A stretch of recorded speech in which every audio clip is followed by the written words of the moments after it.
Maksud hati nyari berondong, malah ketipu dan berujung tragis.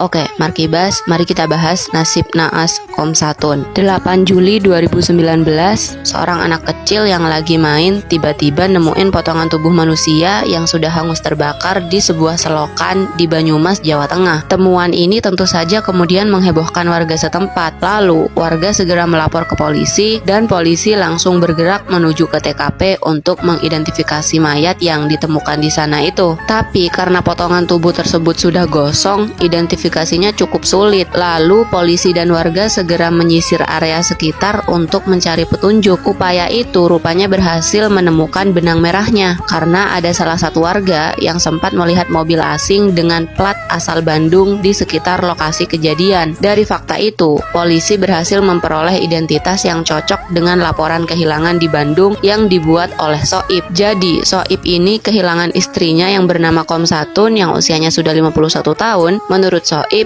Komsatun ini hilang sejak 7 Juli atau 1 hari sebelumnya. Komsatun pergi tanpa pamit suaminya dan belakangan Soib juga merasa kalau istrinya sudah lama bersikap aneh. Soib akhirnya mencoba mengumpulkan informasi dengan mengorek beberapa akun sosial media istrinya, bahkan melacak lokasi istrinya, dan Soib menemukan fakta bahwa Komsatun berselingkuh dengan pria berumur 37 tahun bernama Denny, dan ternyata Denny ini memiliki rekam jejak yang buruk. Jadi Denny pernah dipenjara selama 4 tahun karena dia menculik dan melakukan pemerasan terhadap mahasiswa. Dengan mengantongi beberapa informasi dan bukti-bukti yang ada, polisi langsung melacak keberadaan Denny. Singkatnya, polisi kemudian berhasil mengepung Denny di Mojokerto dibantu oleh warga setempat dan Denny tertangkap. Setelah tertangkap itulah Denny mengakui semua perbuatannya dan ternyata Denny membakar potongan tubuh Komsatun lainnya di gorong-gorong. Setelah membakar semuanya, Denny langsung berangkat ke Mojokerto untuk menukar mobil mewah milik Komsatun. Ditukarnya mobil tersebut dengan mobil yang lebih murah dan dia menerima kelebihan uang senilai 100 juta rupiah. Saat transaksi tukar tambah mobil itulah polisi langsung mengepungnya dibantu para warga. Kepada polisi, Denny mengaku bahwa dia secara sengaja mengincar wanita kaya raya di salah satu sosial media dan Komsatun pun tergoda karena Denny mengaku sebagai bujangan dan bekerja sebagai pegawai pelayaran di Jakarta. Padahal aslinya Denny sudah berkeluarga dan dia hanyalah seorang pengangguran. Denny juga menceritakan motif aksi kejamnya terhadap Komsatun. Jadi, Denny ini meminjam uang senilai 25 juta rupiah dari Komsatun. Singkat cerita, Komsatun menagih uang itu dan Komsatun memberi opsi